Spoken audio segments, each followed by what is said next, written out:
wonderful. Now, before we let you go, Tim, I'd like to get your take on what it was like to get the phone call from Vin Scully, because I won this award last year, and he called into the show, and it's still one of the highlights of my life, let alone, like, my career. So what was it like for you? I understand that. I understand that, Michael. I mean, I felt similarly.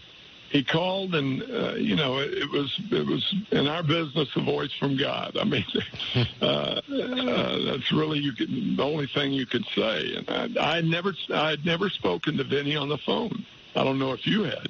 No. Had you? No. Yeah. So I've spoken with Vinny, gosh, hundreds of times before games with the Dodgers and things like that, and. He was always the gentleman who always had time for you and always listened to you. There was never any, and that's the one thing I remember more than anything about Vinny. He never looked left and right. You know the people that I'm talking about. Oh, that use their flighty eyes, and they're not paying attention, and you know it. They don't really care. They ask you a question. They don't really care about the answer.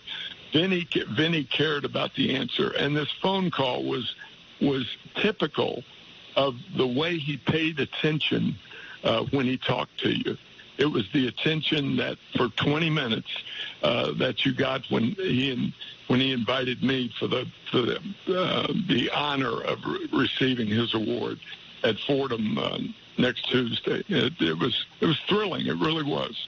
Well, I'm glad for you. Congratulations on the award, and we love talking to you, and hope things are going well, and we'll talk with you soon. Okay, Michael. Great talking to you. Thank you, Tim. Thanks, hey, Tim. Michael? Yes. Michael? Yes. One last thing. Okay. I'll never forget the question when Bobby Mercer died that you asked me.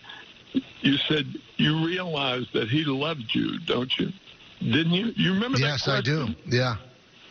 I remember it vividly, and it was one of the top 5 questions I've ever received from a radio host, ever. Well, thank you, Tim. That means a lot. I appreciate that. I appreciate it.